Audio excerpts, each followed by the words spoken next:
Omega 3 galing dun sa algae na kinakain ng isda. Doon po natin nakukuha yung omega 3. Omega 3. Sa isda na kumain ng algae.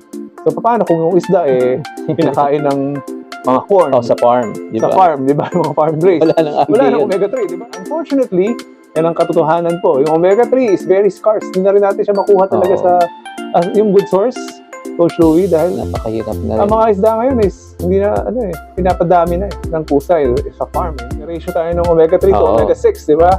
Yung current ratio right now, 1:20. 1:25 actually. 25 ayon sa di ba? mga pag-aaral. 1 omega 3, 25 omega 6. Abundant yung omega 6.